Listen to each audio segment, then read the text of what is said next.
Hello കൂട്ടുകാരെ, ഞാനിന്ന് വന്നിരിക്കുന്നത് നല്ലൊരു ബ്രസീലിയൻ ലെമണേഡുമായിട്ടാണ്. അത് നമുക്ക് എങ്ങനെയാണ് ഉണ്ടാക്കുന്നതെന്ന് നോക്കാമേ. ഞാൻ ഇത് ഷോർട്സിലും റീൽസിലും ഒക്കെ കണ്ടിട്ടുണ്ട്. അപ്പം ഞാൻ വിചാരിച്ചായിരുന്നു എനിക്കൊന്ന് വീട്ടിലുണ്ടാക്കി നോക്കണം എങ്ങനെയുണ്ടെന്ന്. അപ്പം നമുക്ക് ഇത് എങ്ങനെയാണ് ഉണ്ടാക്കുന്നതെന്ന് ഒന്ന് നോക്കിയാലോ. അതിനായിട്ട് ഞാനിവിടെ ഒരു നാരങ്ങ നന്നായിട്ട് കഴുകിയെടുത്തിട്ടുണ്ട്.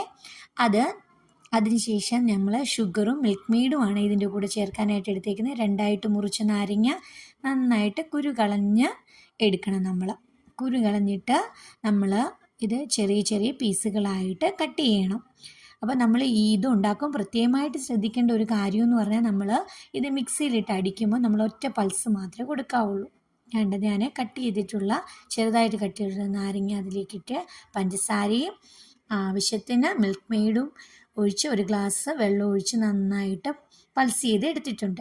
അത് പൾസ് ചെയ്തെടുത്ത് അതിനെ നമ്മൾ നന്നായിട്ട് അരിച്ചെടുക്കുക. അരിച്ചെടുത്തപ്പോൾ നമ്മൾ ഒറ്റ ഒരു പൾസ് ചെയ്തുകൊണ്ട് അതങ്ങ് അരഞ്ഞു പോയിട്ടില്ല. നമ്മളിത് അരഞ്ഞു പോയി കഴിഞ്ഞാൽ അതിന് ഒരു കയ്പ്പ് ടേസ്റ്റ് വരും. അതുപോലെ തന്നെ ഇത് ഉണ്ടാക്കിയ ഉടനെ തന്നെ നമ്മൾ കുടിക്കുന്നതാണ് നല്ലത്. കുറച്ച് നേരം വെച്ച് കഴിഞ്ഞാൽ ഇതിൻ്റെ ടേസ്റ്റ് മാറാൻ സാധ്യതയുണ്ട്. അപ്പോൾ നിങ്ങൾക്ക് ഇഷ്ടമായോ?